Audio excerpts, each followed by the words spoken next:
Merry Christmas and Happy Hanukkah. Remember to check out Patreon. We're going to do Martin Shkreli. I hope I said his name right.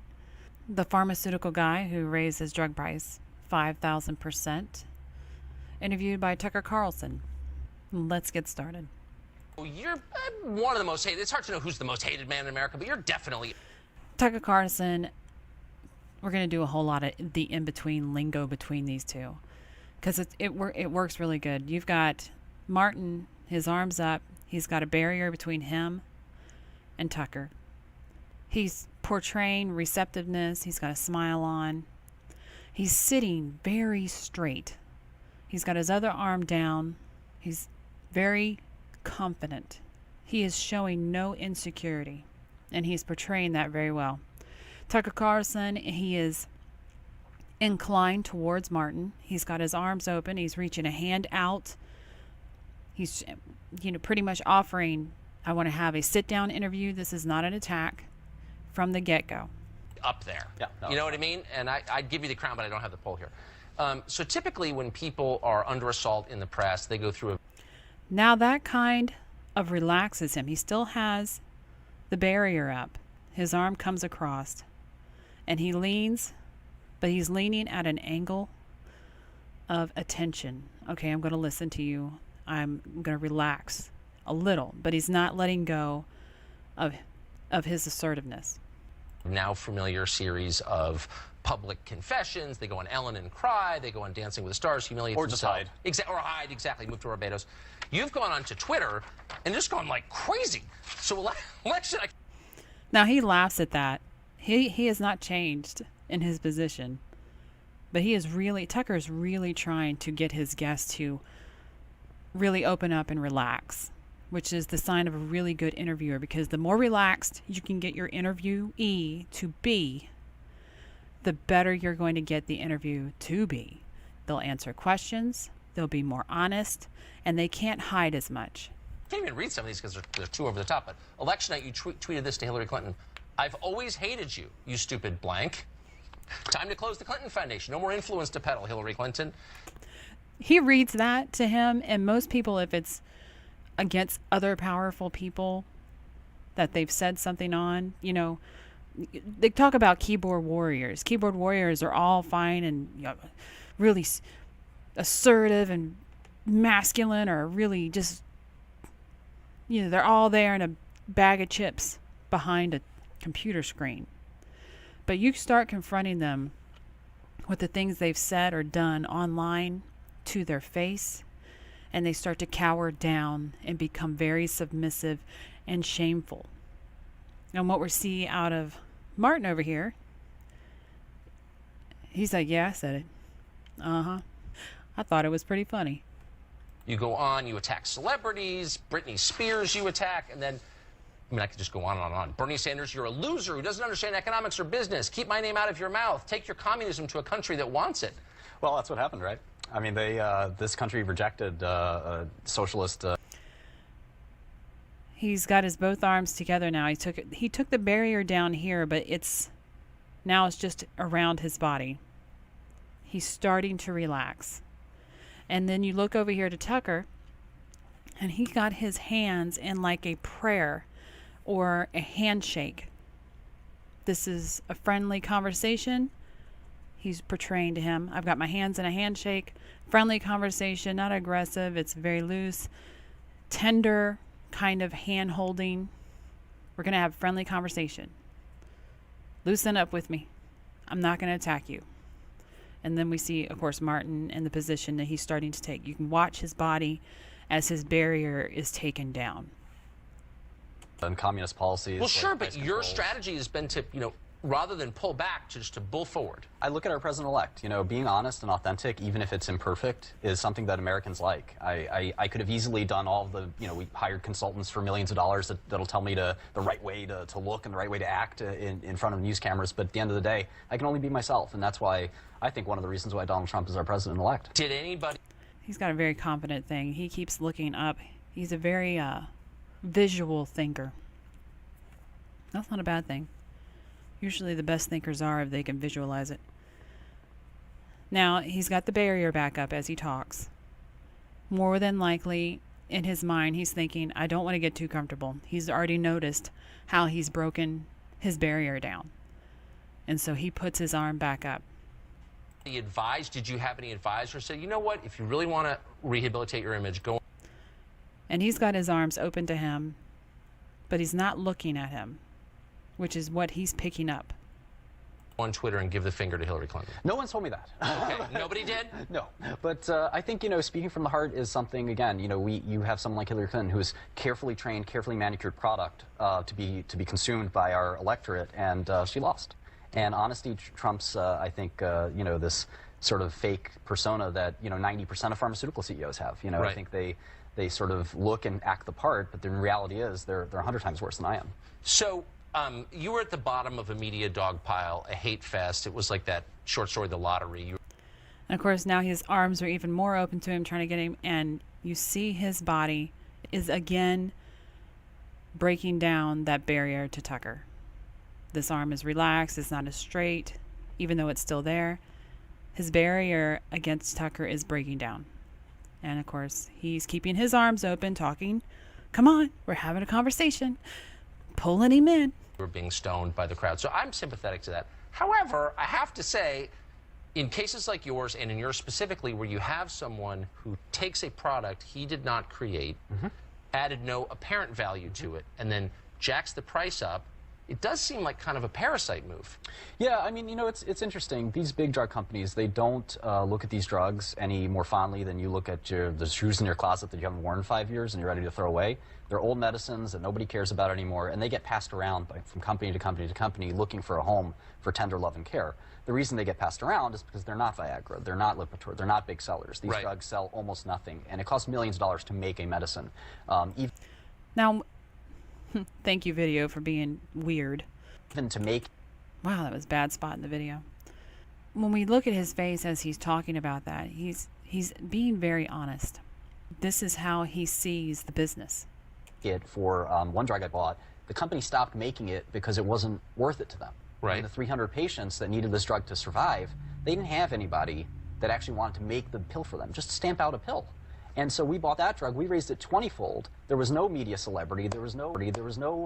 Nobody knew who I was that day, the day before, the day after. It was only after, I've done this about 6 times, and each time the patients thank me for doing it because they say, I'd rather have someone make a few dollars and make my pills reliably, maybe continue research in the field.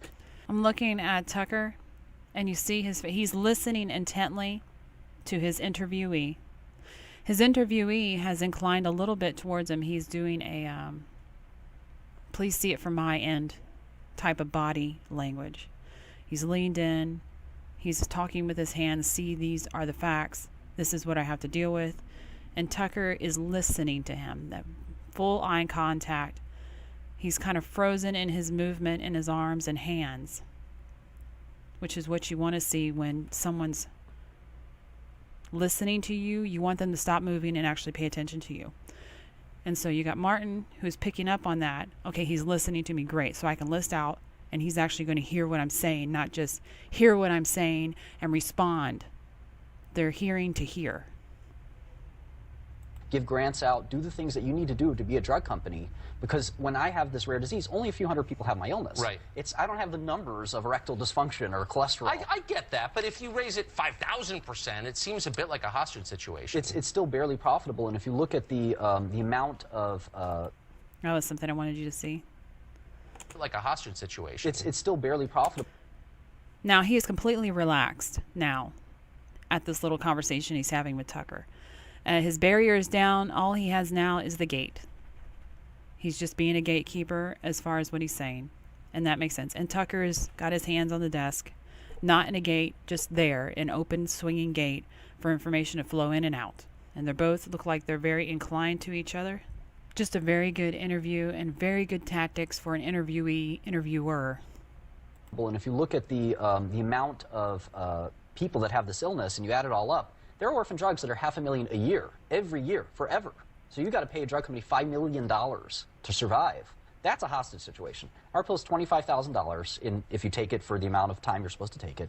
That's pretty comparable or even a lot less than most most of the drugs of its kind. So I looked at it and said, And of course, he had the believe me look for the, that's pretty comparable. And that's an understandable believe me look. That's not deception. That's, I'm telling you, the sky is blue. Listen to me. I'm telling you, this is pretty reasonable price. Listen to me. I don't listen to the media. I don't listen to politicians. I listen to rationality and logic. And I think you do as well.